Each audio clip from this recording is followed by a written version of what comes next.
Oh, and we're live, apparently, with Showtime. Hello, one and all. Who's already in chat? Musical Aviator, Luke, Fox of Fate. Hello and good evening to you. I'm not sure if we're going to hear from Aidsy tonight because I haven't had any direct contact from him, but he has a bit of a tendency to just pop up. So he may well pop up. I have sent him a link to join the chat. So, you know, the welcome mat is out, as the saying goes, and we shall see if he joins us. If not, I have more than a few ideas. Mark, show us your tits, beauty. Yeah, honestly, the moobs are bounteous, but you know, some platforms have some very strict nudity guidelines, and I'd hate to have the live stream cut off because I showed my moobs. You know, it's just this repressive society that we live in. What can I say? Hey, Lone Spider, how's it going? And Justin, hello to you too. Yeah, it's, I guess, you know, isn't that what everyone complains that Twitch is? The girls showing off their cleavage? Dr. Obama, you don't need to apologize. You know, you have a life. Been busy with school. I hope you get some breathing space soon. And hello to you, David. Foxy, what I'm saying is, you know, my moobs are so bounteous, they might be mistaken for lady boobs. That's all I'm saying. I'm saying it's a possibility. Smooth and white and round as I am. Not that much chest hair. Not a thing that runs in my family. A lot of body hair, actually. That's the thing you wanted to know, isn't it? That's the thing people want to know. Lines for you, Charlene Scotty's Rainbow. Good for you. Yes, Musical Aviator. That is one of the great ironies and hypocrisies of our culture.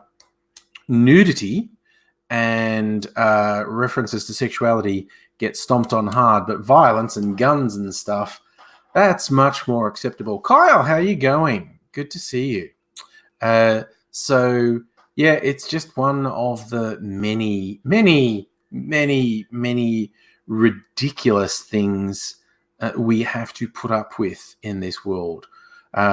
Puritanism would be one thing, but the weird double standards is absolutely bizarre to me. Carl, that's a Pepsi with fresh lime juice in it that I have squozened myself. Philippe Tanwong, hello to you, sir. A few more people in Facebook chat this evening, which is nice. Seems to be a thing that's catching on. Using the magic of StreamYard streaming platform that lets me stream to Facebook and YouTube at the same time. David, what are the photos on the side of the fridge? They're fridge magnets. They're artwork. I've showed them before. I'll bring it up closer. This is artwork. One viewer did a pencil drawing and another one commented. Sally from Delhi in Nepal. You have to cover up in India. Yes, that is not that surprising. So here's the artwork. You can see it's got an overly butch version of me, and there's a zombie Aidsy, and there was a cyborg Mistress M there. That's how old it is. Someone did this back when Mistress M was still doing videos with me. But yes, that's a fridge magnet. Big one. I have smaller ones too. Send me a postcard and I'll send you a fridge magnet back because I got them for promotional reasons. Holy cow, Sally, 45 Celsius in Delhi and you have to cover up. Yeah, well, we're moving towards that, hitting the 30s last week and this week. We are looking at a really terrible summer. It's going to be hot. It's going to be dry. Places are going to start to run out of water, and bushfire is probably going to be horrific. God, was it How Dare? Oh, right. Yes. No. Yeah, I'm a long time Pepsi Max aficionado. They still refuse to sponsor me. Cowards.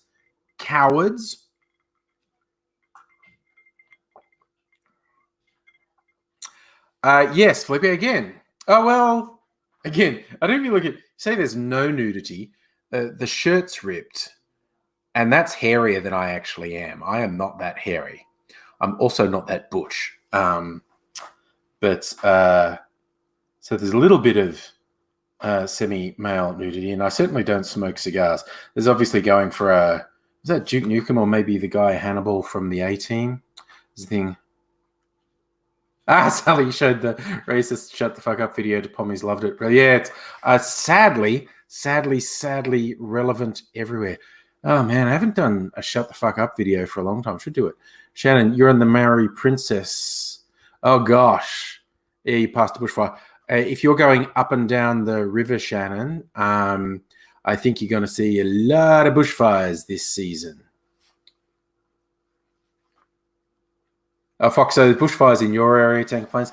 Yeah, well, the terrifying statistic I saw last week, New South Wales has already, with areas burnt out by bushfires, it's already twice the area that was burnt out in the last two. No, it's not twice. It's more area has been burnt out already than in the last two bushfire seasons combined. And we haven't even hit bushfire season. It gets really bad in January, February, March. This is going to be a fucking nightmare summer. And I hope I'm wrong. I hope to get, this is one of those things where I really want to be proven wrong. More on climate change. No, you're just alarmist. Blah, blah, blah, blah. Dude, there is nothing more in the world I would like than to be wrong about this. But I'm not. Yes, Felipe, no nipple slips. It's just the sort of middle bit there. Miss Foxification, good evening to you. Claudius, they sponsor Kendall Jenner. That really, really bad ad where Kendall Jenner solves racial divisions and police violence by giving a riot cop a Pepsi. That's just layers of embarrassing. That ad was so embarrassing. Yes, Justin, I saw that. Really, really huge, out of control bushfires in California. Like that, they are full on terrifying people. They are worried that really significant residential areas are going to get smashed by these fires. They're absolutely out of control. So he is hoping it isn't that bad, but it is not looking good for people in California at the moment. Nice, but do you think a Snickers would have calmed everyone down? Oh, that's a fun thought, Miss Foxification.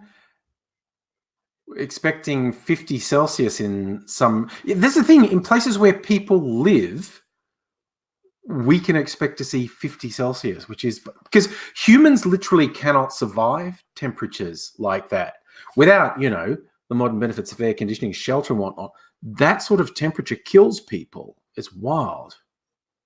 Sally, India had a heat wave. India's another place where major cities like Chennai are running out of water. This is a worldwide problem. There are major cities on the African continent running out of water. We've got major cities in India running out of water. Huge swaths of inland Australia is at critical danger of running out of water next year. It's just one. Oh, I heard they were shutting down bits of LA Color, saying there was supposed to be a Terminator Dark Fate premiere at the Chinese Theatre in LA. They closed it because of the fire. Wows. Oh, David, Tasmania will be so much better than anywhere else. Or New Zealand. New Zealand would be a good place to retreat to as well. Zafa, cook some pork for dinner. Good on you. Miss Foxification, there's already a diesel plant in Melbourne and Sydney. Nuclear is a red herring. Every now and then people say, oh, nuclear does way less emissions than coal, so we should go nuclear. It's fucking ridiculous because the expense... Oh, that looks like AIDS's trying to join. Look. Joining. Hi, how you going? I had some problems with my microphone and it said, no, I don't want to play. And now it's playing. Hello, everybody. Thank you very much for letting me go on your device. I appreciate it. How you going, Angry? Good, good. We were just talking about the hell that is this approaching summer. And hey, Adele, you joined it. Nice. Good day, Adele. How are you? Suffer. There is rain predicted this weekend. We can only hope it falls in the right areas that need it, and areas that have catchments, because it's perfectly possible, as we were saying just a little bit earlier, Sally was pointing out, India is having heat waves, droughts, running out of water, and flooding all at the same time. Because it's a big old country, so lots of different things. I was going to say, it sounds like Australia. Yeah. So a lot of rain could be very, very, very good, or somewhat counterintuitively could be really bad if it falls in the wrong areas in the wrong way. Could actually be quite destructive. Well, I like how in the news there's been some down south farmers who've been kicking shit out of the government for mismanaging the Murray-Darling Basin. Yes. Because they've basically been giving water away to whoever upriver wants to buy. Oh yeah, the bad water management. Apparently, yes. You know, I've put in money, so I'm going to get all my water back now that there's good. You know, it's been wet for a while, and so they're doing that, and of course, you know, now there's a fucking drought on. All the people down south have missed out, and all the people up north have gone, oh, I'm going to get all mine now, you know, because clearly drought spread in Australia. And, all the down south farmers are going, how fucked are you?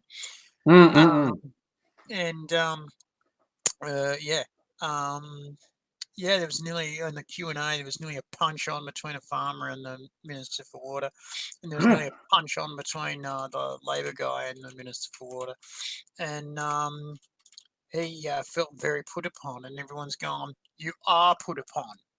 Yes. You've fornicated in an upward direction. Yes, we are putting it upon you, motherfucker. It's just like the idea that we are not putting it upon you is not a thing. Incorrect. Yeah, it's not a thing. The summer this year is going to be shitful. Oh, it's going to be terrible. It's going to be so fucking bad. It's going to be very hot.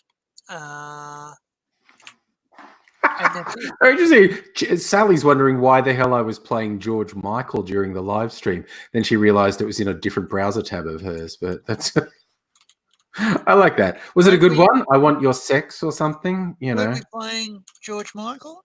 I thought we were playing George Michael. No, you're just always thinking of George Michael. That's different.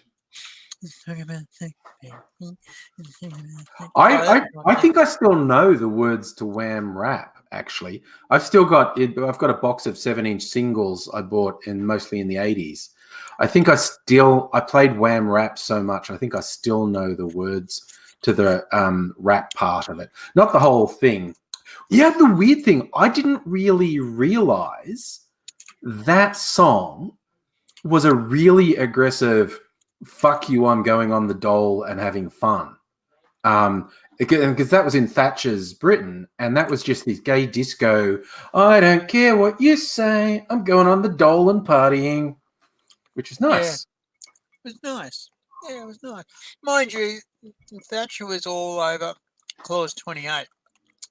Yes. And that was all about to stop AIDS, you're not allowed to promote or depict any gay activity because that'll You weren't allowed stop. to acknowledge the existence of gay people. You were not allowed to say anything positive about gay people. That was one of That's Margaret right. Thatcher's. That and the IRA, which was a different law, Mm. but you weren't allowed to say anything even mildly in favour of the IRA. And one of the weirdest twists to that is she declared, even though Gerry Adams, who was a leader of Sinn Féin, which was the political wing of the IRA, Margaret Thatcher says, still the IRA, you're not allowed to broadcast his voice on British TV.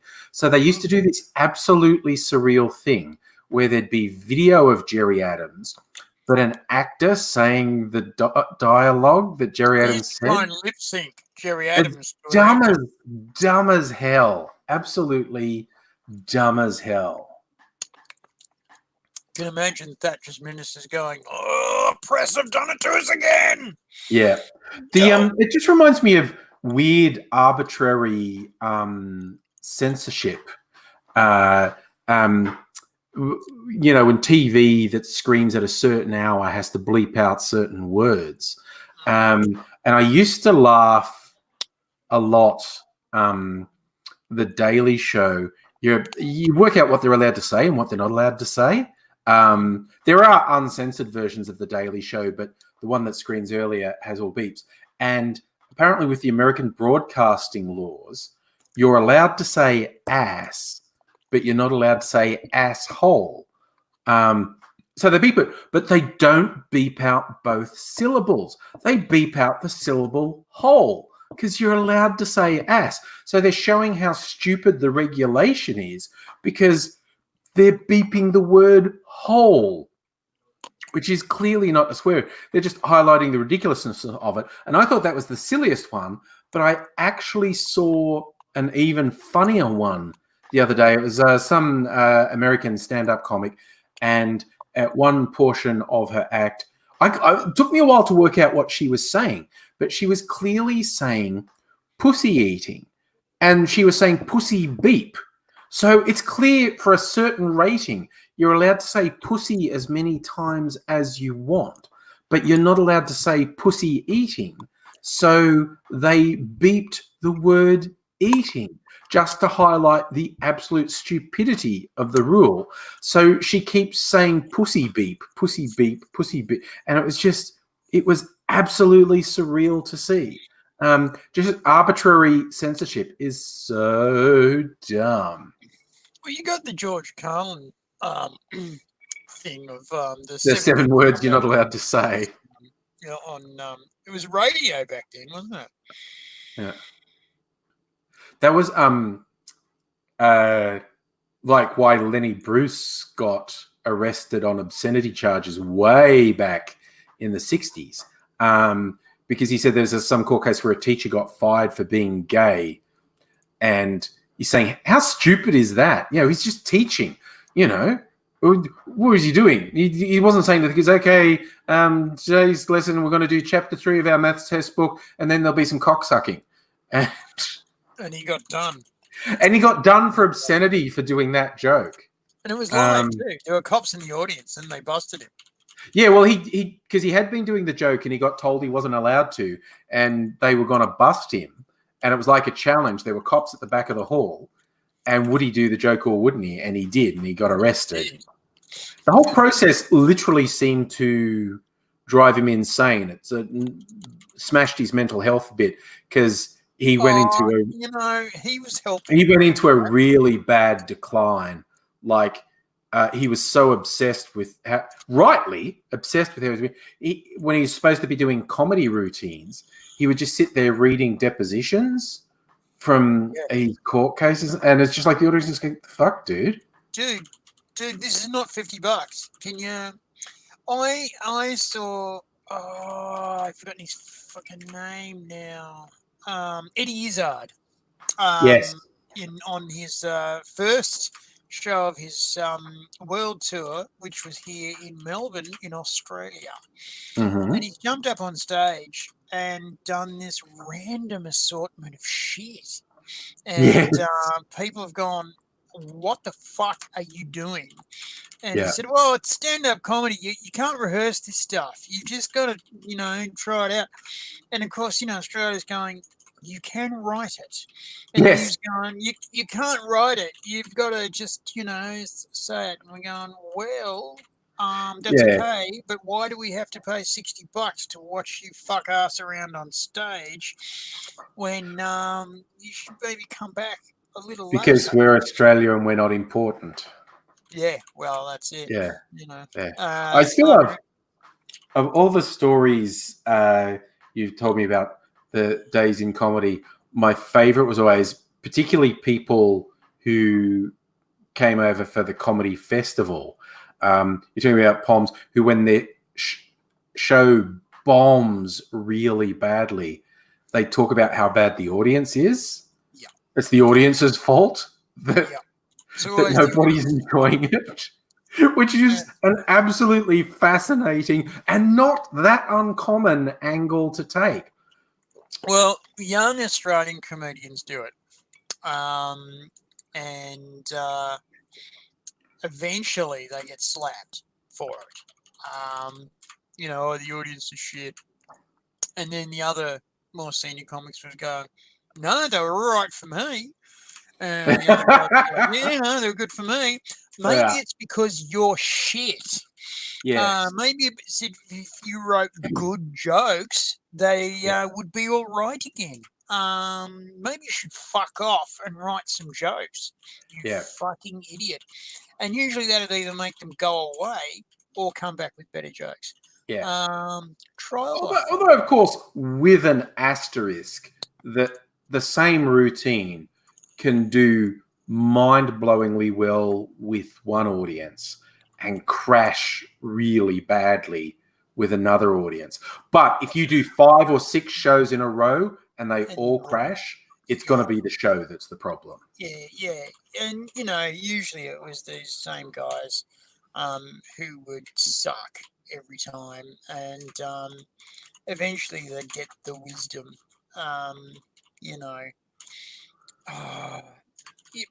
even the senior comics would go, listen, if there's ever a joke that starts or ends with rape, it's not funny.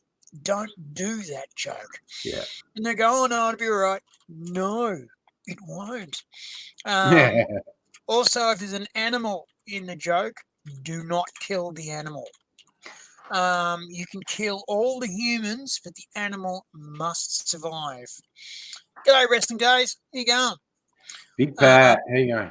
I know Miss Foxification and Ashoka are having a very involved conversation about how much energy can be produced by various alternative sources. I'm just letting them go because good. Well, it's a good conversation. I think that's fine. It's good. Aussie Gun Bunny, hello to you too. Hello, Aussie Gun Bunny. I just finished dinner, so I'm fabulous. Good man. Adele was saying she saw Hannah Gadsby's new show and really enjoyed it. She apparently did the first run of it in Adelaide. A lot of comics do run it out in Adelaide. But yeah, you can do it as the Fringe Festival and you can get away with it a little bit. Well, it's a little bit of that and also a little bit of, are they going to laugh at my show? Because now I've got to take it to Melbourne. Yeah, which is a bit tougher. You've got from Adelaide Fringe to April next year. You've got a few months to fix it up. Yeah, exactly. Out sections in the clubs and go, yeah, all right, doesn't stink so bad now. I'll just go with it. The other fallacy is, folks will go out on tour without a show. They're allotted 20 to 30 minutes when they're juniors. 15, 20 minutes. And they'll say things like, I'll write it on the road. And it's like, no, you won't. No, you won't. You'll end up doing the same 20 minutes about 30 or 50 times. And or on a good tour, 90 times. Yeah. And no, you weren't right. But other people say I'll write the comedy festival show on the tour.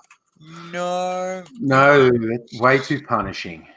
Well, because you, it's like you're awake for like 18, 20 hours a day. Yeah. And some of those days you're awake for like 22 hours. Yeah. And Man. then you've got to get up and put your crap in the bus and go again. And you don't sleep in the bus because it's like Yeah.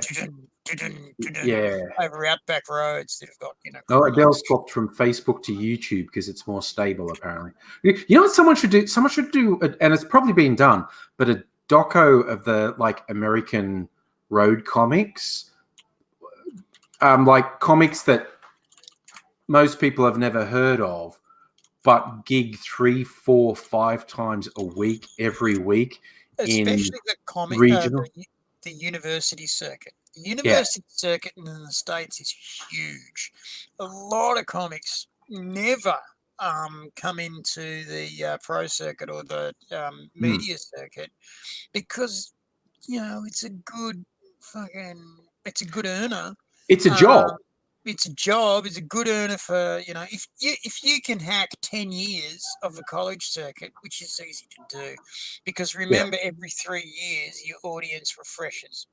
So yeah, if you've got 3 years of gear, every 3 years you can go back to the first lot of it. Anyway, they after 10 years you've got your house, your car, and your retirement fund. So away you go. And a lot of also the pro comics start on the uni route, and then they flip over because they're nice and sharp. It's a good way to get sharp. Is standing in front of live audience and going, "Hey guys, how you doing? yeah, I just got some observations and ideas about yeah, hotel and airplane food." yeah, And they're very yeah. honest. Yeah. Uh, Hi, Stella, so by the way. I was going to say, look, here's one. Miss Foxification was asking, don't the comedy channels cover that? And there are a lot more people that get spots on US comedy channels on cable TV and whatnot than we ever hear about. But even those, like, there's probably 100 people get TV spots that we never see, that we've never heard of and whatnot. But beyond them, there's hundreds and hundreds because America's a big fucking place with lots of population centers and they all want to see comedy. And, it's not all New York, Chicago, LA. There are hundreds and yes, hundreds. it And, is. There's no other cities beside that. yeah. Oh, And these guys Montreal. and gals make a living just fucking going town to town to town. No one knows their name. It's a job. They slog town to town to town to town, and they make a living doing it until they put a gun in their mouth in a hotel room after 10 years. Sadly, that happens a lot. Well, yes, but it's not as much as dentists. That's apparently true. That's the dentistry is the widowmaker. That's the highest suicide rate. Highest suicide rate in the world, all That's over. wild. And they thought it was only, a couple of countries. No, every country in the world, dentists. It's weird. So dentists who go to open mic nights, you got to put them on bloody protective custody. Fuck them. It's like dentists. Don't imagine a dentist trying their luck at an open mic. Like, what is it with kids who won't floss? Yeah, don't do it, Mr. Teeth or Dr. Teeth. Don't do it. It's just like, if you don't want me to hurt you, floss, you little shit. They always just come across as a look. Comedians come across as psychopaths. Dentists come across as psychopaths. A dentist trying to do comedy, that would just be like a fucking serial killer. Well, I reckon if you're a dentist trying to do comedy, you've got to come on stage with, "Hi, I'm a dentist. You know that because of this," and you click a sound machine, and the dentist drill comes on. Don't heckle me. I'm just saying. I'm just saying. And if you do get heckled, shut the fuck up. You look like you've got cavities. Okay, I decided to look up what jobs have the highest suicide rates. Construction is apparently the highest. Oh, these are bizarrely broad. That's just like construction, and then arts and entertainment. Yeah, that's too broad. It is broad. That's too broad. Construction. That's if you wanted to look at the biggest industry in Australia, you'd say construction, and it's just got so many facets to it that in reality, the biggest industry in Australia properly is communications. Yeah. And that's because of the geographically big country that it is, and the need to get signals and transport to longest regions, long distances, and so as a result, you've got lots and lots and lots of communications going on. Yeah. But it's here to find it. But it is dentists. Is the highest rate of suicide. I found one that actually does it by job, and you've got to click through in reverse, so it's taking me forever. Mm-hmm. They've got 20 jobs. Dentists aren't the top. Wow. But they're right up there. Right. Oh, okay, marine engineers. Who the hell is a marine engineer? They don't even count. No. Okay, they're saying doctors are more likely than dentists, but dentists they were always very high. They were always very high, and they knock themselves off because they fail more than they succeed. Yeah. Now, if you think this through, as a doctor, most of your patients are quite elderly. That's the main of your patient base is quite elderly, and they die. And so as a result, you're failing all the time. Also, the young folks come in, and when the young folks come in, they're usually quite fucked up, and they die all the time. Shit, I've done it 5 times. So according to this report, the top 5 are really quite linked. It goes physicians. Well, after marine engineers, that's a bullshit job. What is that? Job. Yeah. Yeah, that's like 35 suicides among 1,300 people in the job, which is a high rate, but no one has it. Okay, then it goes physician, dentist, vets. So Stella was talking about vets. Vets are top 5. And finance workers. See, you get to some of them, then chiropractors. You get to some of them, and you're hard pressed not to say something insensitive about good. My lovely Dave. Oh, you're not the first one to say. I called this stream "Something Very Big Has Just Happened," which is quoting Donald Trump, where he sent out this stupid tweet saying something very big has just happened, and it was the nominal head of ISIS, Islamic State, Daesh, whatever you want to call them. Al-Baghdadi was killed. The report is that when he was cornered by US forces, he actually detonated a suicide vest he was wearing rather than have them take him. I heard the SEAL did it. I heard he did it. Trump did this big bloody half an hour. Oh my God, he was so embarrassing. I mean, and that almost goes without saying. But Trump's bizarre, rambling, brain fart talk on it was horrifying to watch. And he went off on a tangent, going, "This is bigger than whatever Obama did, killing Osama bin Laden excuse me, because I said we should kill Osama bin Laden in my book, which I wrote years before. And like I was reading this journalist article saying, well, I've read the book. He mentions Osama bin Laden once. And also Trump said, oh, he wasn't on anyone's radar. And they say, no, he was quite publicly on the radar. He was, they pretty much had him blowing up 2 US embassies in Africa. So they were quite keen to fuck him up. Yeah. And Trump's just ridden in on the back of a news story, said some shit, ridden away again, because he doesn't predict anything, this guy. Yeah. He pretends that he predicted it post. He's Monday's expert, right? Ugh, he's just You know, ridiculous. whatever's already happened, he's like, oh, yeah, fucking I was all over that. Or, you know, as soon as anyone makes a mistake, oh, they're fucked, you know, and I've lived with people like that all my Yeah. fucking life. They're called baby boomers. And, you know, these are the people that will shit on things that you've done after you've done them. Or they'll ask you a question, listen to half the answer, and then shit on it. It's like, well, it's your fucking question, mate. Yeah. Yeah, Trump's gone blow by blow for half an hour. This is what happened.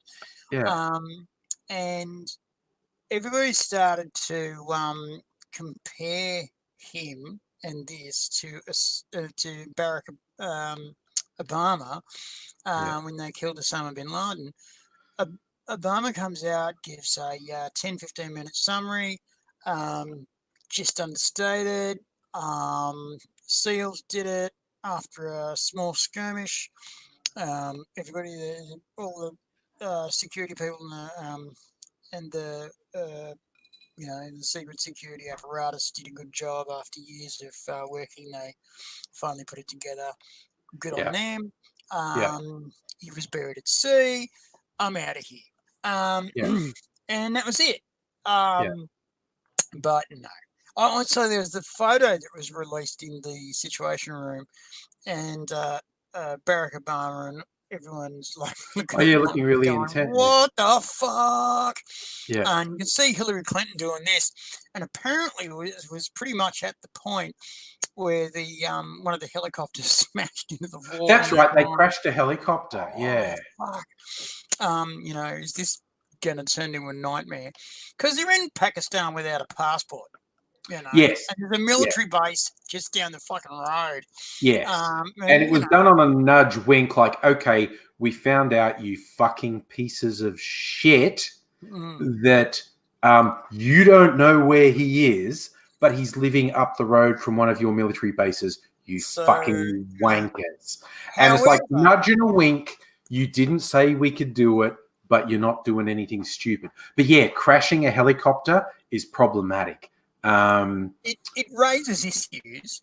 But also, too, the Pakistanis responded with a fair enough sort of call, which was, as far as we can gather, he's been in that fucking house for like a year and a half and hasn't come out. He gets all his people to do his shit for him.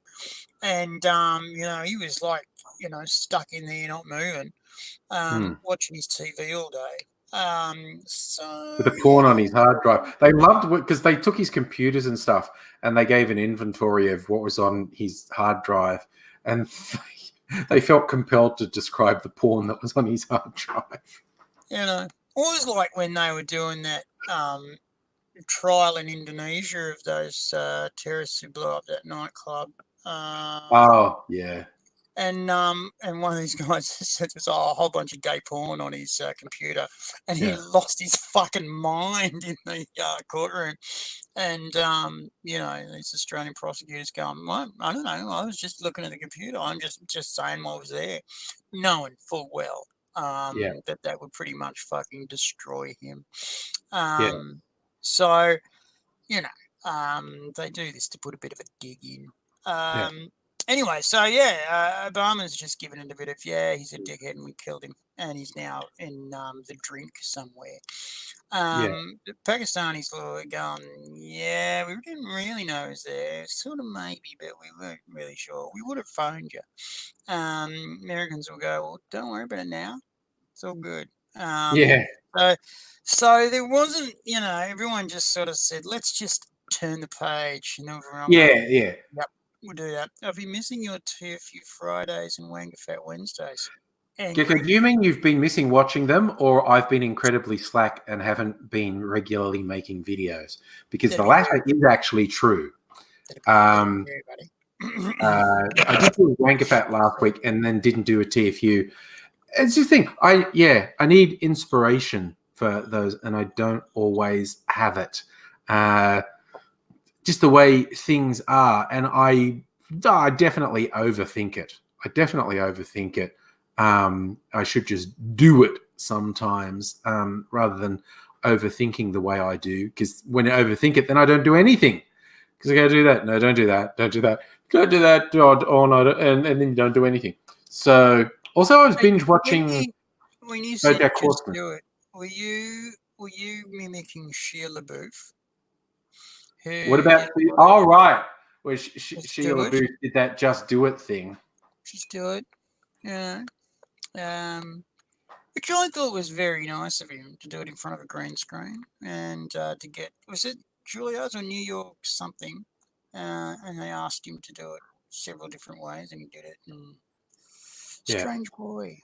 Yeah, it's the weird thing is I get overwhelmed with news stories and I don't know what to talk about. Yeah.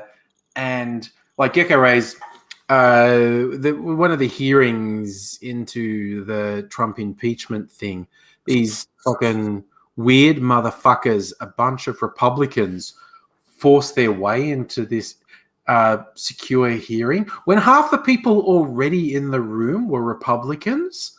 And it's just like, it's just such a shit show. It's like, no wonder people have no faith in institutions when the people who have these jobs are just clowns. Oh, I'm being recommended I should hang out on the subreddits for Australia and Melbourne Fridays. I have not hung out on Reddit for a very, very, very long time. I have an account, and I have had an account. How long has Reddit been in existence? Now. Long time. Mm-hmm. I'm just going to look that up. 2005. So I reckon. So 4 years. 14. No, 4. Yes, 1990 was 10 years ago. No, 4. What? 4 years. 4 years. 1990. Because I'm not old. So I reckon I've had a Reddit account for over 12 years, but I hardly ever go on there anymore. I used to go on there, but I don't anymore. Maybe I should, yeah. Skiff. I was literally, Gecko keep referring to a skiff, and I was about to ask what a skiff is, and then said, you know what a skiff is, right? No, I don't. I really don't. It's a little bug flying there. Are you talking about the boat? No, it's capital. It's an acronym of some type. Capital SCIF. So something about rooms. But, yeah. Look, I was going to share something. This was I find it to be a hilarious thing. I got to share a screen. Chrome tab for Facebook. You're going to make me go little. You've made me go a little. No, look, I've got to do this. Socialist now, state. Okay, this is a conservative political cartoonist trying to have a go at Alexandria Ocasio-Cortez and her Green New Deal. And it's absolutely absurd. It's like they're threatening us with a good time. This is the socialist states of the Green New Deal. And these are things they're saying is bad. Union power, free weed, Department of Taxing the Rich, which, like, yeah, really should be a thing. Somewhere they've pulled out this thing of rebuild every building. I'm not sure if look. Oh, what's it doing? Why won't it? Oh, I'm look, trying to. there's different things you can click on. There are weird things here. There are these boats going out in the ocean with they're labeled Borgie pigs being fed to the sharks, and I'm like, yes, yes, and for no apparent reason, motherfucking pirates, yo, and again, yes, I don't know why we're doing pirates, Well, but it looks yeah, like looks like an aircraft carrier. yeah, it's And weird. There's like an one aircraft of the carrier deck things on a that pirate the ship.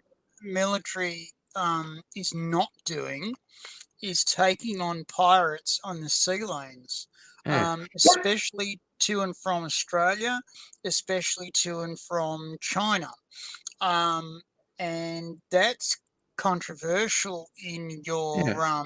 right-wing circles because they're going, as they always go, we should be defending America. And it's like, Yeah. well, all your shit comes from China and all China's shit comes from Australia. So maybe you are protect. These guys are very narrow. I Very also narrow. think you are giving them far too much credit. I don't think they think they are. But literally the things this guy is apparently saying are bad. Free So hormone what's this treatment, motherfucking government health pirates with an care, aircraft carrier about? What's that about?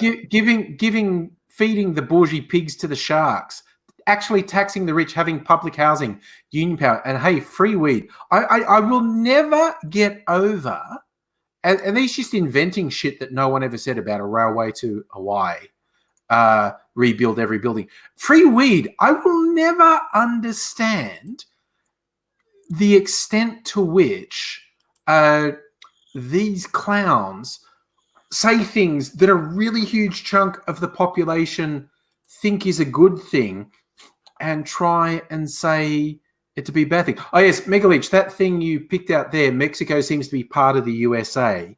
I think that's actually deliberate, not a mistake. I think they're suggesting, oh, the bloody Green New Deal, they're going to open the border to Mexico. There'll be Mexicans everywhere. Don't worry, because MAGA is putting a wall there. Yeah. There's going to be a wall. There is already a wall because it was the first thing that Trump has done. There's a wall. It's there. I know this because he said that early. As Sally I believe says, Trump in everything. Even the photo of them in the Situation Room all posed.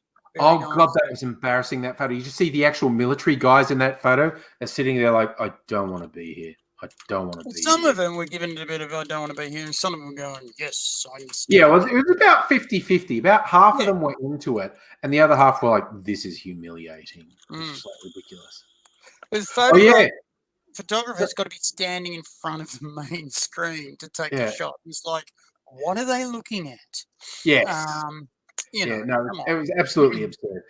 Gecko reminded me, Trump and his pals went to a World Series baseball thing, and he waved, and it's very loud. And he waved at the crowd, and it's very loud. And after a couple seconds of him waving, he realized they were booing him and shouting, "Lock him up! Lock him up!"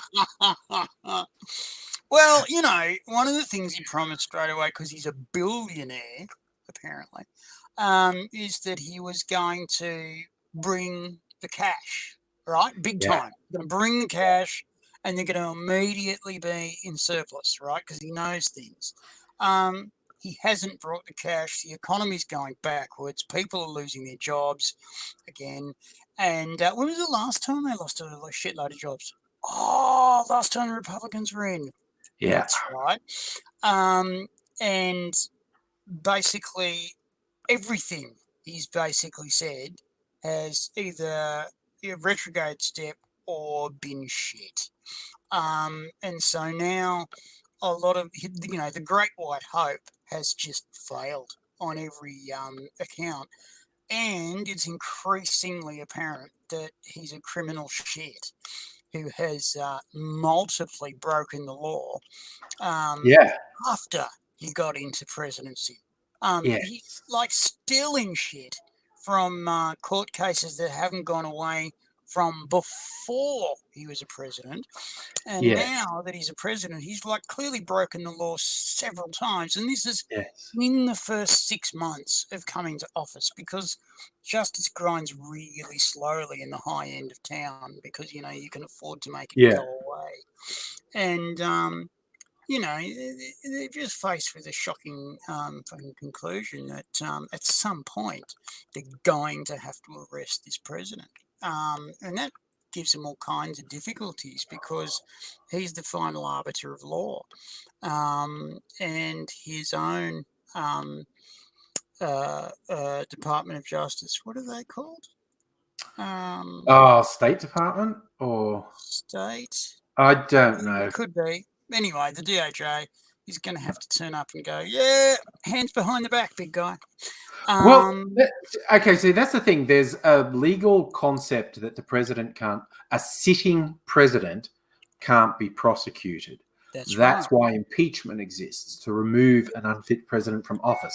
But again, I always have to remind people that's a political process, not a legal process. It has a lot of the trappings of a legal process, but it is not a legal process. It's a political process. Step one is where we are now, the investigation. Apparently, Speaker Pelosi has said they're going to do a vote on impeachment as soon as this Thursday, which will be interesting because there are stories coming out that the behind closed door testimony has made people go, oh, like they went in there, we're going to get this motherfucker. And then someone says something that happened and like they say it under oath. And even the Democrats have been going, oh. And yeah, and there's also, so step one is the investigation. Step two is the vote, which apparently might happen this week. And they only need a simple majority. They need like a majority of 1. And the Democrats have the numbers to get that without any Republicans voting for them. So if the House votes to impeach, it then goes to the Senate for a trial. And this is what Bill Clinton went through. And the Senate has to vote a 2/3 majority to remove the president from office. And this has literally never happened. And it won't happen now. Not enough. No, it won't. It absolutely won't. But again, people have to remember Nixon was not impeached. Nixon was told the numbers were there and he was going to be removed. So he resigned. Whether or not Trump will do that and play victim to his fan base, who knows? Well, look, at some point, because this is not going to go away, because this is going to come up time and time again. If it doesn't go this time, the next one, and then the next one, because, there's multiple shit. The guy's so fucking criminal. It's bizarre. He's going to be impeached every fucking 6 days. And at some point, the Republican Party itself is going to tap him on the shoulder and go resign. And if he says no, they're just going to turn up and say, well, it's embarrassing for everyone, but you're off to the Senate and you're going to go. I just have no faith in the Republicans. Like a few people are pointing out the thing with the Kurds in Syria turned even staunch Trump supporters to say Trump is a fucking moron. This is an absolutely ridiculous thing to do and whatnot. But push comes to shove, they're gutless, spineless fucking freaks, and they will not vote to remove him from office. They're fucking worthless. Trump may see it as playing to his base if he resigns, because then he gets to play victim. I look at Fox of Fate for a change, feeding into my alcoholism. Halftime cocktail angry. I did find one that I wanted to try, actually. There's a question about, does Australia have anything like impeachment? And the answer is a categorical no. Our parliamentary system, there are rules within each party of what you have to do to remove a leader of the party. It's actually much easier things. You can move what they call a censure motion. It was hilarious when this got moved on Nazi boy Fraser Anning. He got censured. Because if you say it lazily, like Australians saying he's been censured, and a whole bunch of his fucking moron supporters started saying he's been censored, as in he's been told he's not allowed to say things because they're idiots. But it's an absolutely meaningless vote that the Senate had that said a majority of us think you're a dickhead, okay? It's obvious you're a white supremacist with Nazi sympathies. Fuck you, mate. Even the racists here who torture asylum seekers think you're a piece of shit. But it has no standing beyond everyone saying, like, shame, shame, shame. Yeah. But there's no such thing as, like, there is this belief in the US in some circles, if the president does it, it's not a crime. There's nothing remotely like that in Australia. If a prime minister was found in a criminal act, it would be like, well, you're fucked, buddy. You are. And behind your back, big guy, going away. The Governor General can dismiss a Prime Minister under as has happened November 11th, 1975. But yeah, if there was some really extreme event, and the way Australian politics work, like if both parties turned on the Prime Minister, the Prime Minister doesn't have an option. But if they tried to be bloody minded about it in an extreme circumstance, the Governor General could step in. But each party has their own rules of how to remove a leader. So exactly, and if love you too. Okay. If a Prime Minister was like really fucking up very badly, his own party, as has happened in the last years. Yeah, as has happened a lot in the last. Yes, PBR, long way may we say, God save the Queen, for nothing will save the Governor General. Yeah. He will, and Malcolm Fraser will go down in history as Kerr's Kerr. Gough Whitlam had a way with words. Didn't he, though? That wasn't enough to keep him safe when the CIA came after him. No. Gough was sharply hit the rough.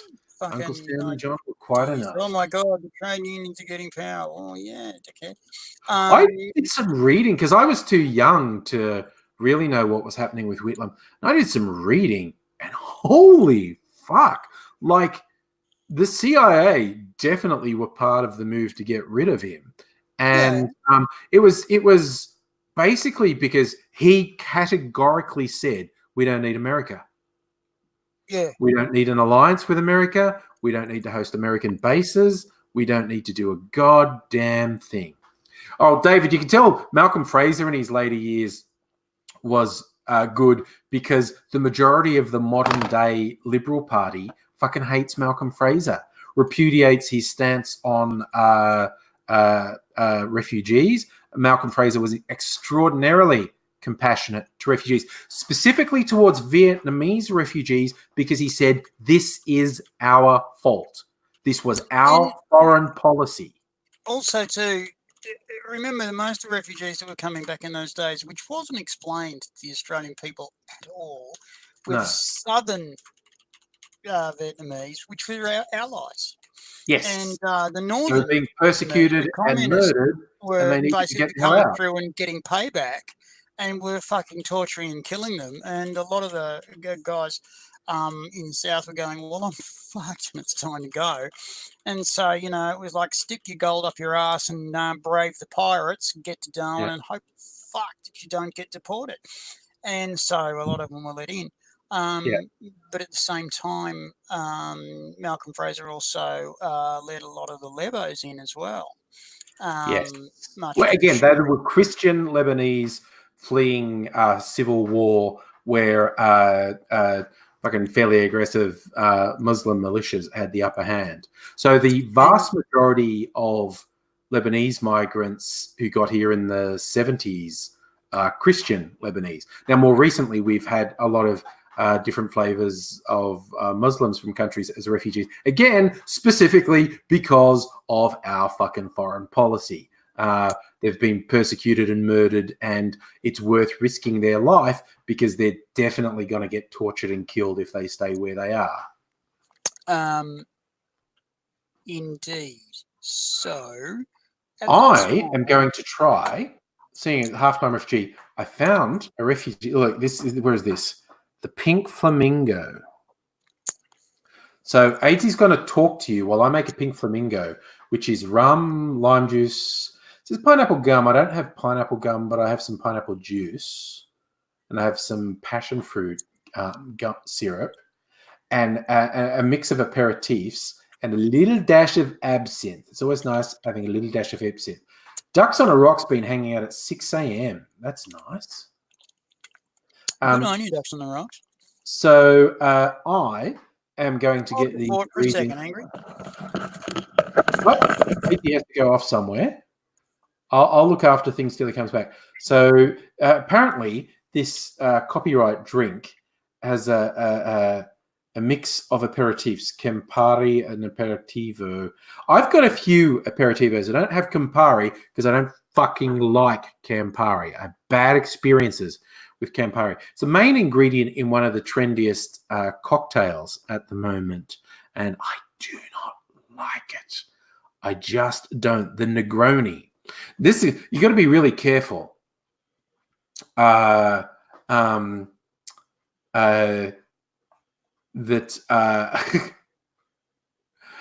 say I don't like Negronis. It sounds more than a bit racist, quite honestly. And we don't want that.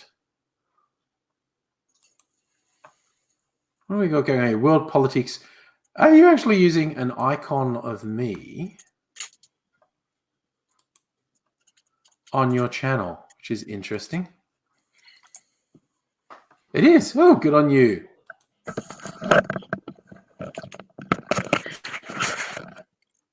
Oh, AZ's back. I better put him back on here. There he is. Wait, where is he? Add to stream. There you are. Pardon me. You're back?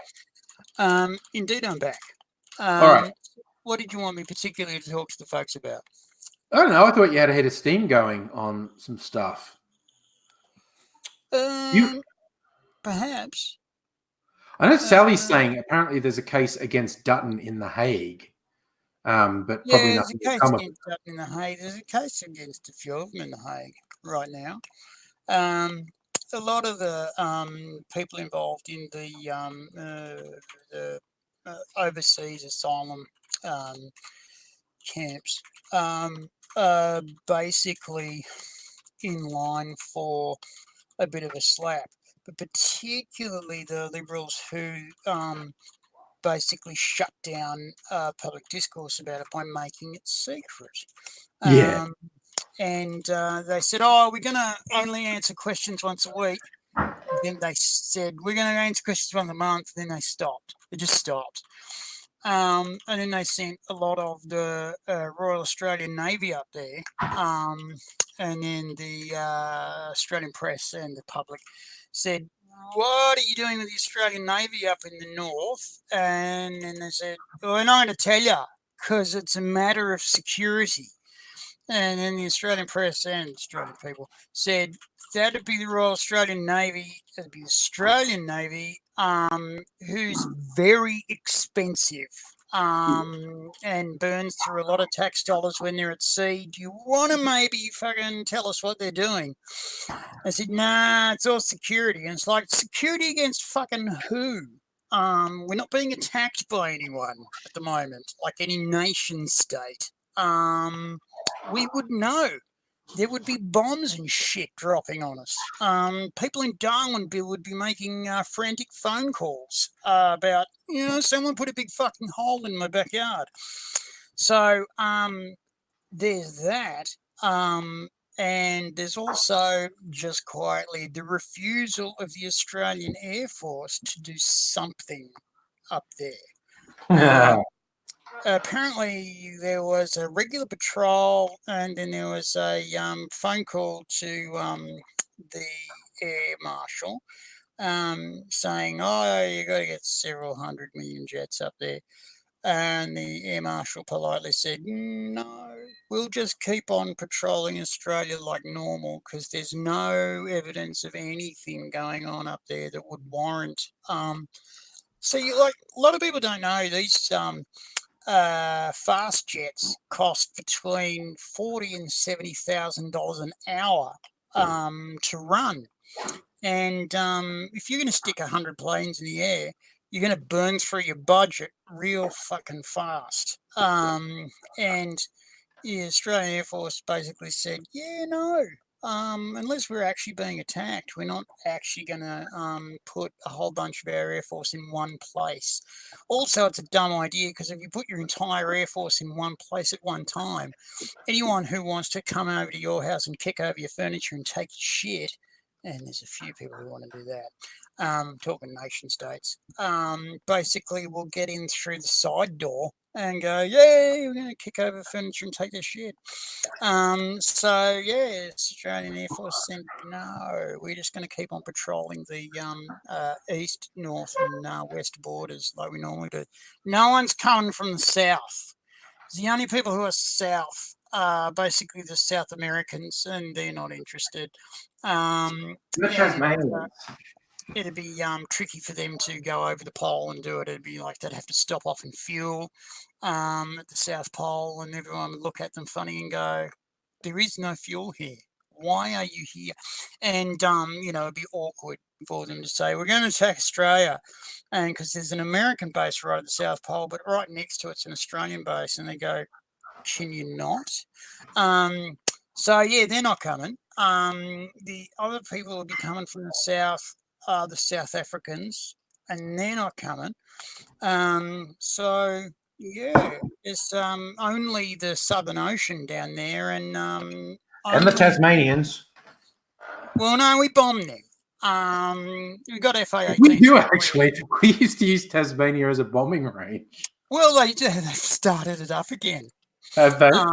Yeah, just recently, just about 6 months ago, they started up the bluffs again, and they're using it for training, for bomb training for their young'uns, because they've got a hold of a whole bunch of cheap bombs. They've made these new. There was a garage sale, and there was too good a bargain. With fire sale from Americans in the Gulf War. It's GBUs we're not going to use now. Well, why they get the Dodgy brothers? We've got so many bombs. We got bombs. We got bombs for days. What actually happened was the Australian boffins who work out of South Australia, but we don't know that, figured out how to make a dummy bomb that would fly and fall just like the real thing. Okay. And then the South Australian boffins worked out that with a minimum of cheap explosive and a minimum of various different fuel and firework, you can make the thing look like it blew up big time. So you get the same effect, and it'd sound like it and it'd look like it, but it just wouldn't be the same thing. And it'd even make little holes, but not huge ones like the real ones are supposed to. Physics, just physical impact of even non-explosive bombs got to make a hole. Yeah, but there's enough explosive in it to make a hole. Looks great, big flame and fire and all the rest of it. So they've been putting these cheap things on, training fast jet planes and training the young'uns to shoot at them. And they've gone back to Tasmania because they're not nearly as damaging as the real thing. But unless they learn how to drop bombs on stuff, they don't do it very well for real. They've gone back to Tasmania to bomb shit out of them. And only a good thing. David and Megalich, who live in Tasmania, are threatening retaliation with their trained Tasmanian attack devils. May as well. Well, yeah. please send some attack devils because they're getting a shit deal there. And do you know there's a Tassie devil colony in South Australia? Yeah, Yes, took they're some help trying from very recently, hard and- to see if they could possibly reintroduce them to the mainland because they are very worried about the communicable cancer that's killing them all. Well, fuck.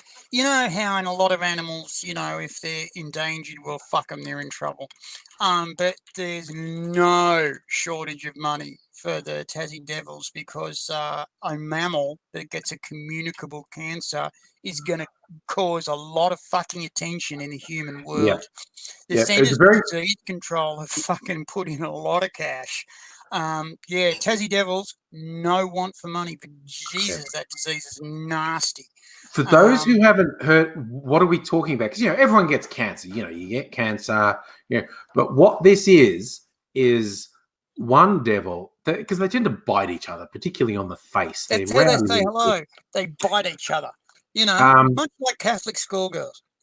So one devil who's got this particular cancer, which is infectious, if they bite another devil, which is what they do all the goddamn time, they can transmit the cancer to things. And the idea of a contagious cancer is fucking terrifying. Particularly, as Azy points out, a mammalian one.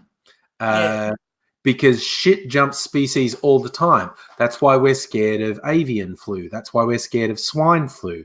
Because it's a really fucking nasty infection that jumps species. And we are more, although we worry about avian flu because birds travel so far and wide, we are more at risk from mammalian viruses. And the idea of a virus like cancer is terrifying.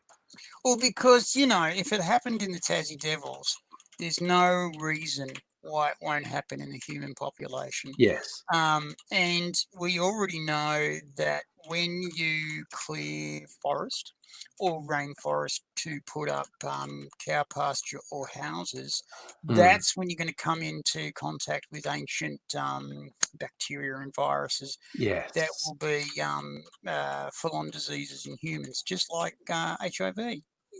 Yeah. That was waiting in the wings for a long fucking time, and then it probably didn't jump species, probably because it's a phyla disease. So it ate monkeys and apes, and then there's no reason because we're monkeys actually. Yes.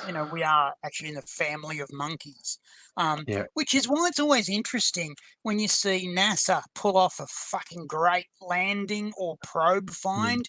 You see all the people in the control centers hoop and holler and raise their arms up and down and jump. The only thing they don't do is beat their chests.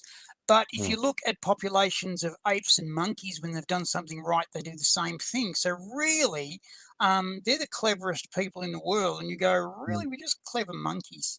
When it comes down to it, we do the same shit we've always done, before we came out of Africa and before we learned about stone tools, which was awesome.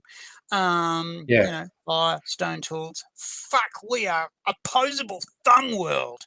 There are a lot of great memes about God creating various creatures and just saying things like God creating the jellyfish. Plastic bag, but make it angry. It's like, and my favorite was humans. And an angel saying to God, "The fuck is that?" And God says, "It's my greatest creation. I call them humans." And the angel says, "That was a perfectly good monkey, and you've given it anxiety. That's what you've done." Anxiety and opposable thumbs. What? This is the weird thing, right? My window for the live stream keeps on putting me over to the private chat. No one's privating me, and I go back to the live, and then we're back in the live, but it just keeps on throwing me over to the private. Like, I don't want you to see the comments. It's too much for you. The comments. Vidovic Arts was asking about the devil, saying they get facial tumors. It was pointed out the only reason they predominantly get facial tumors is they bite each other in the face. That's how they say hello. Yeah. But I did say, they bite each other in the arse. You saying last time you went to Tassie, there was a lot of roadkill. How long ago was that? because if you went to Tasmania 20 years ago, you would see Road a pizza. lot of Tasmanian devil roadkill. I went there in the last 10 years, probably about 6 years ago. I don't remember exactly how. There were no devil roadkills. They've just died out that much. One in fucking 20 years ago, 8 Tassie devil roadkill everywhere. More recently, very rare. Actually, you know what's something that scares me more than that? Because I grew up in the country where you drive lines, and if you drive particularly in summer for any period, you get bugs this fucking thick on the front of your car. Okay, it's gross. And I saw someone post a picture. They'd driven from somewhere inland Queensland to about where I live, Dubbo, Western New South Wales. So basically 1,000 kilometres on country roads, and they took a picture of their car, and there were no fucking bug splats on it. There was probably a couple, but when I were young, you drive that far, bugs would be this fucking thick on your car. This thick on your windscreen, and you'd run out of wiper water trying to get them off. So you always the grill and the headlights on the front of the car. Like if you drove a long way, you'd have to stop and clean off your headlights because the bugs would be so thick. With their bank cards, scraping the bugs off the windscreen because they'd run out of wiper water, or it's a waste of wiper water. And then they'd be doing their lights because it's coming on for sunset, and you don't want to run over a kangaroo. But these days, no. In Canberra, every Christmas, there used to be Christmas beetles. So imagine a scarab, but really pretty. These Christmas beetles just all over the place, and you'd know it was Christmas because the end of December, these things would turn up in horde masses, and they weren't hated because they sort of had a nibble at gum trees, then they'd be right for a week. So they wouldn't locust devastate everything. They'd go over and nibble and then piss off. And not now. You'll see one in 2 months. And so many insects in Australia have died off. And what's terrifying also is that Australia has one of the last healthy bee populations in the world. In the United States, a guy got done for stealing 6 million bees, and he stole these bees, and what he was doing was going around farms in the American South and renting the bees out so they could pollinate crops. And all these farmers knew he'd stolen these bees, but were giving him exorbitant sums of money so that their crops could be pollinated because there were no fucking bees around. And essentially what's happened is the pesticides have got a little bit aggressive because the farmers have said, these pests are still going through the crops. You've got to do something about that. And the chemical companies have gone, man, sure. For years, what's the mystery behind the bee die-off? And I'll tell you what surprisingly, it's pesticides. Yeah. And also, too, they've basically... there's been a disease in the bee population because everything's being homogenized. The bee population can't handle it. They're the bee population that survived all the pesticides. They're all homogenized, and bang, it's gone right through and killed them all off. And essentially, because Australia's so far away from everything, as per usual, the diseases don't get to here. But in the age of modern transport, that's not guaranteed. Yeah, it's pretty high risk. In Darwin, they found a yacht mast full of foreign bees. They have no fucking idea how far they went, but they fumigated the shit out of this yacht mast. We get containers in here all the time. And you get the ships who dump their bilge water offshore, which is completely illegal. It's illegal as fuck. It's full of, how can you stop them? It's full of fuck knows what from fuck knows where, and they just dump millions of litres of bilge water offshore, infecting just outside the ports. just outside the ports. They do Yeah. this, and if they get busted doing it, it's like millions of dollars of fine. But they don't get busted because water's going into water. Who's going to know? I've also seen ships while we were doing fishing off the continental shelf. It's illegal to burn the coke out of your burners. So if you're a diesel or oil burning ship, it's illegal to burn the coke out of your boilers within within another country's borders, or not in a hood. You can go to a dry dock and they put a hood over your smokestack, and then they burn all this. So it's like all this thick black shit comes out of your smokestack, and you can literally see it fall back into the water or on the land, and it's full of really nasty carcinogenic shit. Even if it goes in the water, it'll fucking, if it ends up on the land, it's fucking nasty. When we used to go shark and tuna fishing, we used to see it all the fucking time. And you'd see this stuff arc over and then hit the ocean. And then one time we were out there and we saw this black, nasty, lumpy. It was like an oil slick, but it had lumpy shit in it.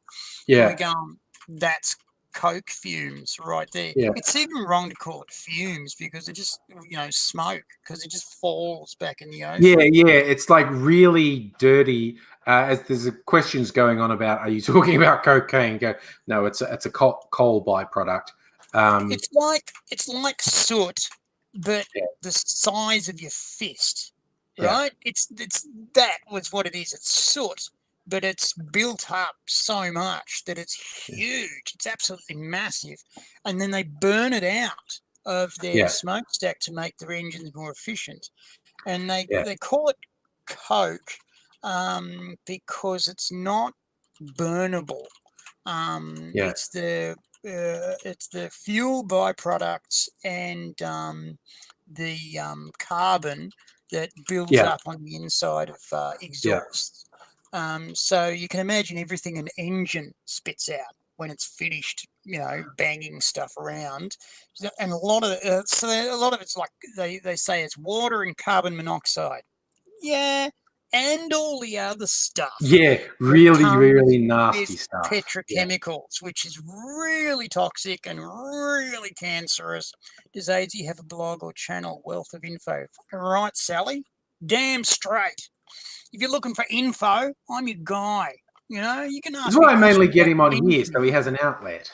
Yeah, I've got an outlet. Definitely doesn't have a blog. He doesn't like words and text. Writing. There is a YouTube channel, AZ Code Grey, which mostly but not exclusively revolves around the stage show Code Grey that was like an autobiographical story about the worst misadventures in AZ's life. There's some good adventures I didn't have time to do. Yeah, so I get him on here, particularly on the live streams. So he has an outlet for all this information. That's right. Otherwise, they just blow up from the inside, and it's smelly and it's messy. So this stuff comes down. That's soot. It comes down. Oh, here you go. David got a Wikipedia definition. Coke is a grey, hard and porous fuel with a high carbon content and few impurities, made by heating coal or oil in the absence of air. Boom! A destructive distillation process from Wikipedia. I think they have a thing with it in metal smelting plants as well. They have Coke in those. But Sally, if you've never watched it before, on the AZ Code Grey channel is like a 1 hour version of the show he did in the Melbourne International Comedy Festival a few years ago. But there's all sorts of fun stuff like when you were exiled to Canberra for a while, you made a few videos there. But I shot a bunch of behind the scenes videos as well from the rehearsal process for Code Grey and some interviews and promotional stuff and some backstage stuff from when the run was actually on. Probably my favorite thing is when everyone else upset Aidsy and he's saying, hey, could we maybe tone it down a bit so the conversation sounds less like we're all committing hate crimes so we could actually use some of it? And everyone says, no, fuck off. And he's going, right, okay, all of you, blow me. And you know what sort of conversations we're having? We're going, it's not that I want to interfere with your free speech, but if you can make it sound less like hate crimes, then that would be good. No, he'll tell me to fuck off, and so that you can blow me. So ships do that. Okay. World Politics Gone Mad has been enjoying the man love with us. But this is an interesting question. Asking what books you read or like, or what writer you like. And as I said, text is not your favorite thing, but I know you do read. I do. What have you read, enjoyed? Who do you like? Spot likes the bull. See, Spot. No, I like William Gibson. I like bits and pieces of Stephen King. Are very good. I like AC/DC. Their poetry is spectacular. Yeah. Well, you had those that sort of paranormal detective Harry something. I did. The Dresden Files. You had some of the Dresden Files books, didn't you? They're great. I don't know. I never read them, and there was also a TV show that lasted for a season or two, and I never saw it either. Yeah, they fucked up the TV show really badly. Dresden's supposed to be a young, cool, hip guy, and they got this old guy. Yeah, no, he was middle-aged. The guy on the TV show was middle-aged. Yeah. I found, weirdly, you can find a bunch of free books on the internet, and there are a few websites, particularly if someone's written a series, they will put the first book in a series, like the entire book, up for free in a sort of non-DRM'd format, in the idea that it sort of draws you in and you'll get the series. And there was one I really liked. The central character his name's Kennedy, and he was nicknamed Dead Kennedy because, again, he's our vintage, and he's in, he was into the punk scene in his younger days, and he's no longer quite so young. But after a near-death experience, he has psychic abilities, like he sees ghosts and whatnot. And so that was the premise of the story, that, he's a bit of a ghost guy. And there were a couple of really good touches. One is because he's so used to going to all the rough clubs his whole life. Like he's even in his later years, he's wearing sort of standard. He's a black leather jacket's his preferred thing. But under the collar, he has fish hooks sewn into it, because a common thing people do when they try and pick a fight with you is grab you by the collar and pull you in. And if someone grabs him, they get a whole bunch of fish hooks in their hand. And while they're going, owie, he headbutts them. Bang, straight in. And then their hands rip away, and then their hands are all lacerated, and they really don't want to fight. And they're not going to punch you anymore. Yeah, because their hands are all ripped up. So there was that I liked. But there's one bit where it's like his brother-in-law or someone who looks really agitated, saying, like, you can see ghosts. I think my house is haunted. I think something's wrong. Can you come and see it? And he goes, okay, man. And he comes along, and the guy's going, you know what I think it is? I think I was stationed in Germany for a while, and one night I was out drunk driving, and you're like, I think I hit a pedestrian, and I just kept driving, and I think she might be haunting me. And he's going, I don't know, man. That stuff doesn't usually happen. And he goes, and he's like, it's in the garage. And the guy goes, okay, I'll go in the garage with you. And he immediately sees this girl cowering under a table. It's a ghost, but she's young, and she's been beaten and abused, and she's terrified. And he immediately knows what's happened, that this guy has done something very, very, very bad. And the guilt's getting to him. And he's just going, no, I don't see anything. No, it's good, man. It's all good. I'm going. Now I've got a thing, that library book. Yeah, and then he's trying to get away because this guy can hear the ghost and crying and whimpering, and the guy who can see ghosts is going, no, No, ghosts nothing here. there. It was- Yeah, oh, must be all in really your intense. mind. Got to go. Yeah. Yeah. So, did Stephen Keen write the Dresden Files? Because world politics. No. Oh, you like Stephen King? I like Stephen King. Small world. No, King didn't write the Dresden Files. No? I cannot remember who did. Look, I'll look it up. It'll be fine. PBR is reading Sherry Carey's autobiography, Neon Angel, at the moment. I haven't read a book in a little while. I did listen to the audio book of That's what I got to do. Alan Moore's fucking opus magnum that was fucking 50 or 60 hours as an audio book, but it's like 1,500 pages as a book or something. God, I've even forgotten what it's called, but it was full on. It was like anyone who knows Alan Moore knows how wild he is. Jerusalem, that's what it was called. Yeah, Jesus, it's wild. It's all about the nature of reality and the afterlife and maths and science and history. It's just it was a mind blower.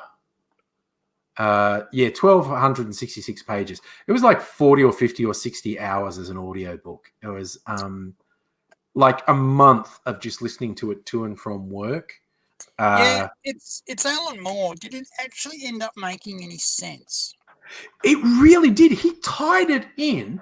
And what it was is because it was dealing with the afterlife. So it was following one familial line, and some of it was in the Middle Ages, and some of it was in the modern day.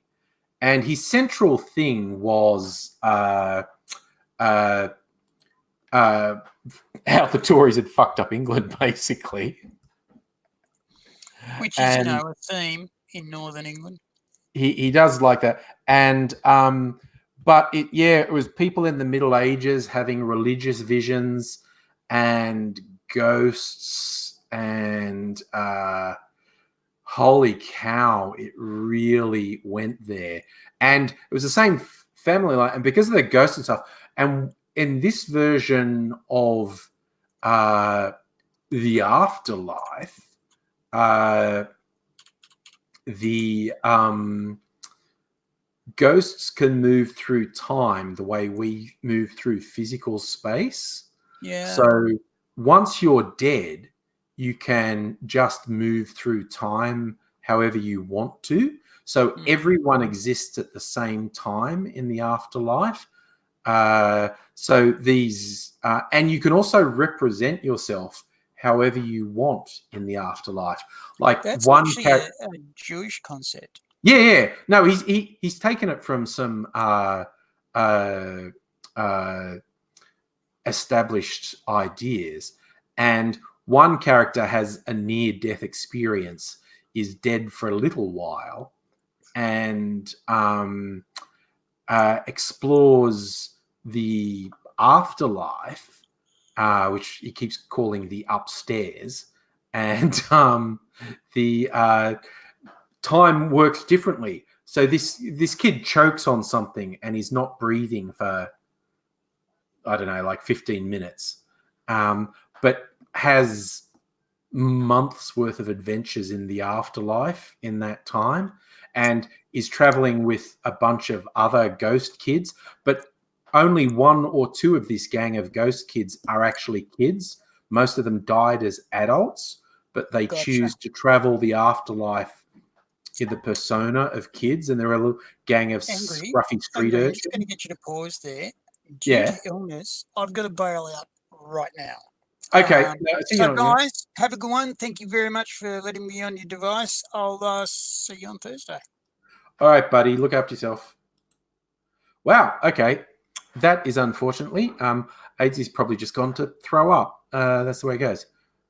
Does AIDSy like politics? AIDSy and I have very similar politics in that we're old school lefties. I think we probably have a bunch of differences in the specifics, but in general terms, our politics are very similar. Old school lefties, basically. But yeah, so yeah, this is the last book I listened to was Alan Moore's Jerusalem. I read a couple of books last year. I tried to get some diversity in my reading. I read one of Roxane Gay's novels. It's pretty fucking brutal going. What was it called? I'm just looking it up. She's famous for a book called Bad Feminist, which is actually essays. But I read one of her fiction novels called An Untamed State. And the central character she's kidnapped and gets brutalized. It's fucking hard going. Like, super big content note for anyone who wants to read it. The central character gets brutalized very badly by her kidnappers. It is hard going. Reading it is hard going, but she is a very good writer. I read what else did I read? I read some Australian writers. Justine Labalista has written a few books. I read one she wrote called Razorhurst, which was about Darlinghurst in the early 20th century, where the razor gangs happened. But it's also a ghost story. It's great. It's like a young adult novel set in the seedy criminal world of early 20th century Sydney with ghosts, which was good. And what else did I read? Another Australian writer. This is the whole thing trying to remember, because this was last year, trying to remember the name. What's her name? Anne. God, I'm totally blanking. Anna Spargo Ryan. That is her name. The author. And she has written a couple of novels. I read one of them called The Gulf. Probably a better known one is called The Paper House. The Gulf was very good. Oh no, was it The Paper House I read? God, my brain is not working. Yeah, no, it was The Paper House I read, which was her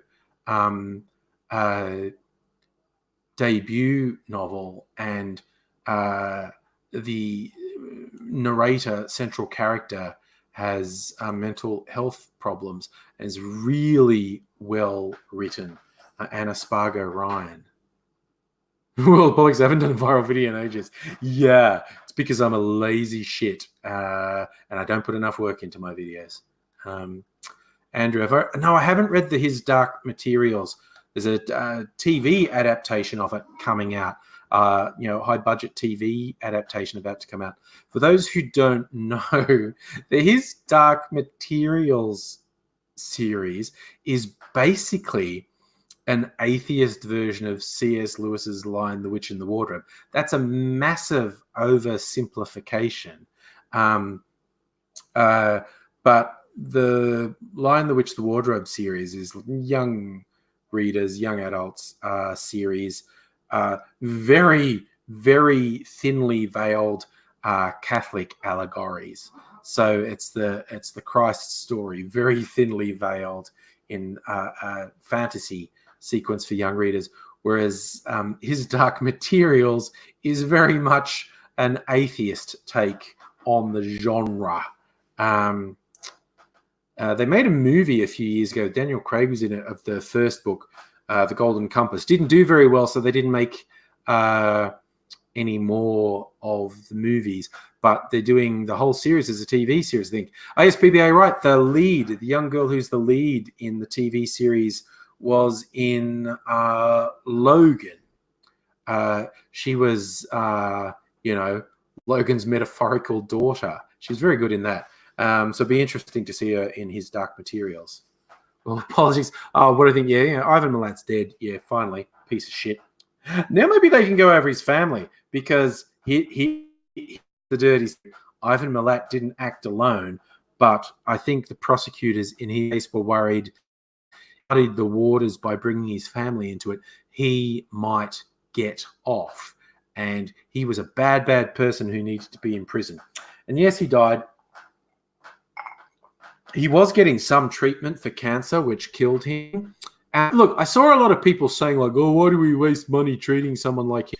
And I do understand the sentiment because Ivan Milat was without doubt an unmitigated piece of shit. There's no two ways about it. And I understand the sentiment of saying we shouldn't have given him any medical care. Fuck him. And I do understand the sentiment. That cocktail was not that strong. I do understand the sentiment, but it's very, very dangerous to start saying shit like, I'm going to pass judgment. This person deserves help. That person doesn't. This person deserves compassion. That person doesn't. This person deserves the presumption of innocence. That person doesn't. It's very, very, very dangerous to make those sorts of judgments because it gets pretty fucking dark pretty fucking quickly. Locust Trooper, hello, my friend. How are you? Okay, Andrew, you're vouching the movie The Golden Compass was beyond terrible. Well, it did very badly, so there you go. Be interesting to see. There's so much high-end TV coming out. Like, I binged all the new BoJack Horseman episodes, which was the first half of the final season. The second half is live at the end of January, I think. Fucking good. I love BoJack Horseman. It's still good. Final season of The Good Place has started. There's a new season of The Walking Dead. There's an Australian series called Mr. In Between in its second season.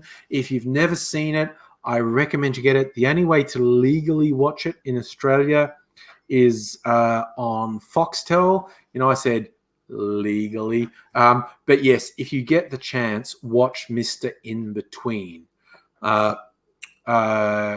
Really, really good show. His Dark Materials is about to start. Again, Watchmen just started, and it started with a bang. I was really dubious about whether the Watchmen series was going to be good, but it is so far. What else is starting? There's another adaptation of War of the Worlds starting. Britannia Season 2 is starting. So much high-end TV. Oh, it's good to see you again, Locust Trooper, by the way. Yes, Adele, absolutely. You're right that outraged that other members of the Milat clan are clearly fucking murderers as well. But yeah, rightly or wrongly, and I'm not an expert and people might say I'm completely wrong, but I think it was quite clear when Ivan Milat was tried, the prosecution just went, no, just him. Do not bring anyone else into it. It's just him. Because if we start casting doubt on who did what, he's going to get off. It's going to create reasonable doubt, and he's going to get off. And that would be bad. But yeah, I agree. I think people have stayed out of prison who should be in prison. But what are you going to do? PBA, are you saying you saw Joker? I saw Joker as well. It is very good. It is really well-made film. It's well shot. It's well acted. It's well scripted. It's kind of funny because if you're into the comic books at all, you would have to say it's seriously non-canon because it flies in the face of all the Batman storylines. So it stands alone. It would be very weird to try and bring Batman into this same world because they dropped all the fantastical element and just made it sort of gritty and real. And I think they did it really well. Locust Trooper, we had a fight. I get a bit fighty sometimes. And see, here's the devastating thing where I'll admit, occasionally I overreact. It does happen. But because I get so much shit so often, usually if someone is just giving me shit, I don't have the time to deal with it. I don't have the mental or emotional bandwidth to deal with it. And I know I have made mistakes in the past. I know there are particular cases where I've overreacted. But yeah, say in my defense, as weak as it is, I have to put up with a lot of shit. But yeah, no, I'm happy to talk to you, man. I'm sure we had a fight. I honestly don't remember specifically what it was. But like I said, my tolerance at certain times is really low. One could argue that's a character failing. But, you know, it is what it is. This is just water I'm drinking now from the melted ice. Yes, Fox, Ivan Milat was a serial killer. Yes, PBR, that is a really good point. The Joker movie seemed like a bit of a love letter to 70s, 80s Martin Scorsese films. That is a really good point. What do you get when you put... I think it's still too early to do spoilers for Joker. Give it another week or two. Adele, you've got to go. Good night. I'll be going soonish in about 15 minutes.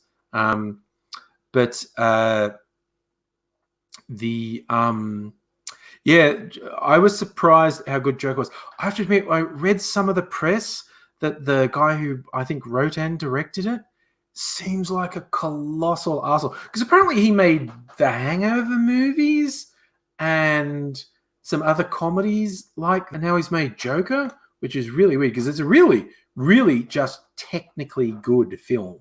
It is technically good. Characterization and whatnot, and whether you enjoy it, that's going to be personal taste. But objectively, I think anyone rational would have to admit the film is technically very good. It's executed very well. But yeah, when I read the guy who made it, comments he made in the media, he sounds like a complete cockhead. Like he's just looking at his self-pitying shit about, everyone's too political. Yes, Locust Trooper, I remember you. For a start, that's a really memorable handle. I'm freely admitting I don't remember exactly what we had a fight over. I just get a bit fighty. Yeah, PBR, the guy Todd Phillips did the Hangover films. And I do remember one of his particular things, people are too politically correct. And he was complaining that basically, I think it was by Hangover 3, he was putting some gross out offensive shit in the script. And some of the actors, I think Bradley Cooper among them, refused to say some lines. They were just like, fuck no, I'm not saying that. That's not getting committed to film with me saying it. What the fuck? No way. He's like, everyone's too sensitive. And it's just like, dude, you just sound like an asshole, quite honestly. You sound like a fucking piece of shit. And, oh my God, even one of the actors who was in it, Joker, he's a comedian. Oh, God, I forgot. But he's like the producer of the TV show that Robert De Niro's the star of. Like he's a chat show host. Oh my God, my brain's just forgetting the name of the comedian who plays the producer of that TV show. But yeah, he just said it in an interview, like, you know what? If you can't make comedy without being a nasty, evil piece of shit, you're just not any good at comedy. he was directly dissing Todd Phillips's whining, just saying like, stop fucking whining. If you can't make comedy without being a nasty, bigoted, spiteful, cruel piece of shit, you're just no good at comedy. Locust Trooper, it was about Labour, why don't vote for Pepe. Dude, let's not even talk about Labour at the moment. Labour is so fucking shit at the moment. I was just thinking today, I don't think I have ever been as angry at the Labour Party as I am now. The Federal Labour Party, the opposition led by Anthony Albanese, who I thought was an old school lefty, is fucking shit. Like, absolutely abominably bad. Like they've taken literally the worst possible lesson from their election loss. My personal opinion, not just mine, I think it's a lot of people's opinions. One of the reasons they unexpectedly failed at the last federal election is there was a perception they didn't really stand for anything. Bill Shorten's whole shtick for years had just been, I'm not that guy. And it seemed like that was going to work. And he was doing nothing to inspire people. He was doing nothing to have people vote for him. And I am really glad. I said this before the election. I expected them to win, like everyone expected them to win. But I was still thinking Bill Shorten was a shit and didn't deserve to be Prime Minister. Turns out he didn't get to be. We thought about a year ago now, we both think Labour shit. Make no mistake, I think the LNP are the scum of the fucking earth. My anger at Labour is what sellouts they're being and how spineless they're being and how awful they're being. The LNP are the scum of the fucking earth. Like absolutely reprehensible on basically every level. On social policy, on economic policy, on climate policy. They are absolutely fucked. They are abominable. Labour are just shitting me because of how spineless they're being. And I agree with you, Musical Aviator. If the Democrats center their whole campaign on "We're not Trump," they're fucked. It'd be interesting. Look, we need to get to the business end of this whole fucking Democrat thing, narrowing it down. It seems unavoidable. Three frontrunners, Biden, Warren, and Sanders. Biden, I just think is shit. Biden's like such a bad candidate. He's fucking terrible. I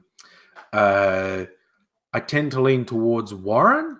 I find Sanders interesting. I think his fans are super fucking blind to his shortcomings, that he's not complete, but really significant lack of understanding of issues with non-white people. His blind spots seem really weird. Although there was that weird fucking surreal rumor going around this last week that Hillary Clinton might suddenly declare that she was going to run, which would be fucking terrible. That would just be the worst. But yeah, she would become the establishment. That would throw everything to hell. If Hillary Clinton said she was going to run for the nomination, I would go hard Bernie Sanders. I would be absolutely 100% all in on Bernie Sanders if Clinton suddenly said she was going to run. As it stands, I tend to lean to Warren over Sanders. And look, I think Sanders supporters make a valid point that Warren is far more establishment. She's like, I'm here to defend capitalism and whatnot. She's not prepared to say, sorry. I just get to Locust Trooper, you like me, you'll take down the video you made on me. I don't know, man. If you really felt it, oh, dude, that is funny. Yeah, I get pretty fighty though sometimes. Like, I don't have a lot of time for subtlety with the internet being as fucked as it is. But yes, throwing it back to what I was saying, like, yeah, I think Sanders supporters make valid points that Warren is far more establishment, says she's, into defending democracy, blah, blah, blah, defending capitalism. She's not prepared to say the radical things that Sanders says. It's just, maybe it's even his supporters, but I just haven't been able to get 100% on with Sanders. What I see as his shortcomings seem to really stand out to me. All the love, buddy. Okay, now me and Locust Trooper are like this. We used to be like this, then we went like that. Now we're back to we're buds again, which is a wonderful thing. We've grown. Both of us have grown as humans. There you go. I won't say either of us was completely wrong or either of us was completely right. It's a thing. It happened, and enough time has passed that we can both go, fuck it, whatever. And I've had a few people, because I've been on YouTube for so long, and I've clashed with various people, and some of them it's been permanent, but other people have gone, fuck it, man. Yeah, we clashed. So what? Fuck. Yeah, shit happens. I will only really shut down people who are like nasty, like racists, misogynists, fascists, Nazis. Fuck. And I don't really do take them. Oh, that's an interesting one, like a stripper. You made one on Friendly Geordies and he keeps replying and commenting on video. Look, if I want, like I said, I've had so many right-wingers do attack videos on me, and I've just ignored them. I just can't be bothered. It would be a shortcut to notoriety to actually get into beef with them, but I could just never be bothered. It's not that important to me. Man, if I wanted real notoriety, though, if I wanted to fucking cause controversy and raise profile, I'd do a video attacking Friendly Geordies, not supporting him, attacking him. Because it's funny, because a lot of our politics, Friendly Geordies and myself, is very, very, very similar. But we also have divergence. And if I focused on the divergence and tried to start a fight, that would really raise my problem. But I don't want to. That would be really cynical. I mean, even going after the right-wingers who I really fucking do not like, but chose to ignore, that would be... I don't... And because everyone does it. Look at all the left-wing channels I like do really go these right-wingers. And look, more power to them. Lots of people, they're like, Kevin Logan, who he comes on my live stream. I go on his live stream occasionally. He has he's done an extensive series taking down these right-wing dickheads, and more power to him. It's just not my thing. I don't know. Maybe it should be. I really wanted to fucking take off and get in public eye, go out and pick some fucking fights. But it just doesn't interest me that much. I guess... I like that. I'm sure. Fucking do one Friendly Geordies. Go for his clickbait. He makes better videos. He puts more effort into the videos than me. Oh yeah, music over. Yeah, when you get people saying everyone left wing's going to hell, I mean that's just stupid. For a start, hell doesn't exist. But yes, this is the thing. I went to Catholic school, right? I probably know the Bible better than 99% of these people who call themselves Christians and whatnot. And even a cursory reading of the Bible tells you at least 99% of evangelicals would be going straight to hell if hell existed. Their one saving grace is all the shit they talk isn't real, because if it's real, they'd go straight to hell. David, I agree. H. Bomber Guy, ContraPoints, both very good. Also, darling of the lefties, Philosophy Tube. He makes quite nice videos. Again, see, these are all people, like ContraPoints has such high production values can only like make a video every month or two because of the amount of work put into the videos. And yeah, and Philosophy Tube again puts a lot of work into videos, which is why he only puts out 1 or 2 a month. H-Bomber Guy, I have watched a couple of. I'm not familiar enough with his stuff to know how high the production values are. I mean, I'll always love him for that fucking Ben Shapiro one where he got Ben Shapiro saying, he's talking about climate change deniers, and he's got Ben Shapiro's climate change denial, like, oh, let's say that the coast does, what is do-rise and all the houses going on. People will just sell their house and move. It's just like, that is one of the single most stupid things I've ever heard anyone say. And H-Bomber Guy responds to it by doing this where he chops through a wall till he can stick his face through the hole, like Jack Nicholson in The Shining, and says, sell their house, Ben. To who? Fucking Aquaman.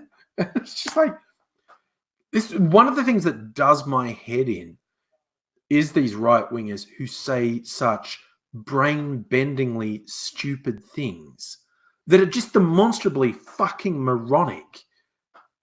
And they're just treated as if they're smart when they just say embarrassingly stupid things. It's like, oh my God, what is wrong with you? Anyway, that brings us to 10 o'clock, my good people. And that brings us to I'm going to bed. I thank you one and all for joining me. It has, as always, been a pleasure spending time with you. And I hope to spend time with you again soon. So I've been called out. I haven't really been keeping up the video. I'm going to try because I'm going away this weekend. So I'll see if I can be really studious. Do a Wanker Fat Wednesday video tomorrow and do a TFU video on Friday. I'm going away on Saturday because it's a long weekend. Well, Tuesday's a holiday in Melbourne. I'm taking Monday off. I'm going away, going up the coast. A little holiday with Mrs. Angry. So thank you one and all for joining. Hope to see you again soon. Until then, take care of yourself. But I will say goodbye for now.